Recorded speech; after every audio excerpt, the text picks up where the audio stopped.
جو لوگ ذکر الہی سے اعراض و انحراف کرتے ہیں اللہ تعالیٰ ان کی معیشت کو تنگ کر دیتا ہے۔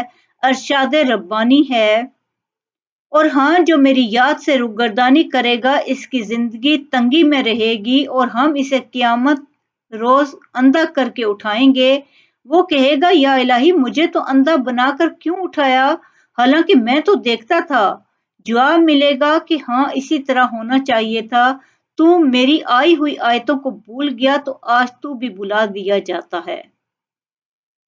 اس تنگی سے بعض نے عذاب قبر لیا ہے اور بعض نے وہ کل کو اضطراب، بے چینی، بے کلی مراد لی ہے جس میں اللہ کی یاد سے غافل بڑے بڑے دولت مند مبتلا نظر آتے ہیں۔ رزق ہونے کے باوجود بھی وہ اس سے فائدہ نہیں اٹھا سکتے، ڈھیر ہے رزق کے لیکن وہ یوز نہیں کر سکتے، یہ بھی مراد ہے۔ اس تنگ زندگی کی عذاب برزخ سے بھی تفسیر لی گئی ہے۔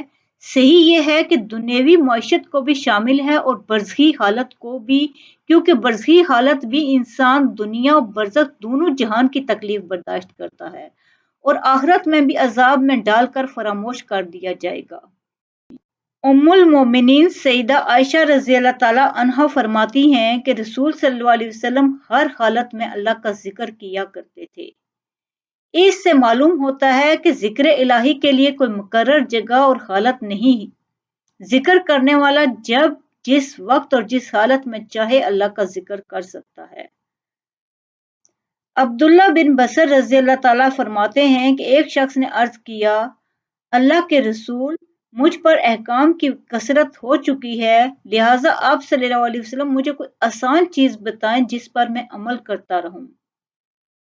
آپ صلی اللہ علیہ وسلم نے فرمایا، تیری زبان ہمیشہ اللہ کے ذکر سے تر رہنی چاہیے۔ عمل، قرآن عملیات کی نہیں بلکہ عمل کی کتاب ہے۔ حضور صلی اللہ علیہ وسلم کی حیات طیبہ سخت جدوجہد کا عملی نمونہ ہے۔ محنت شاقہ اور ڈسپلن ہی نے صحابہ کرام کی زندگی کو برتر بنایا، ان کو عظیم انسان بنایا۔ رسول اکرم صلی اللہ علیہ وآلہ وسلم نے ہماری محنت کی سمت اور سانچے کو بھی متعین کر دیا۔ کیوں؟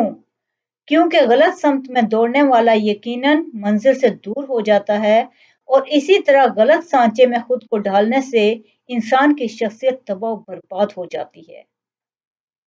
شخصیت کی تعمیر محض خواہش، علم، غور و فکر، اچھی نیت و ارادے سے انجام نہیں پاتی بلکہ شخصیت معاون عناصر کو عمل کے قالب میں ڈالنے سے ممکن ہوتی ہے۔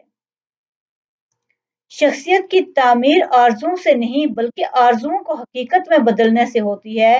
قرآن فرماتا ہے، یہ انسان کو وہی ملتا ہے جس کی وہ کوشش کرتا ہے۔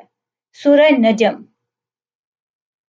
اب ضروری ہے کہ انسان کی شخصیت کی تعمیر میں صحیح و عمل سے کام لے، عمل سے فرار اختیار نہ کرے، خواہشات پر اکتفا نہ کرے بلکہ خواہش کے بیج کو اپنے عمل، تدبیر اور سعی و کوشش سے بیج کو سایہ دار ثمر آور شجر میں تبدیل کر دے، خواہش کو عمل کے سانچے میں ڈھال لے۔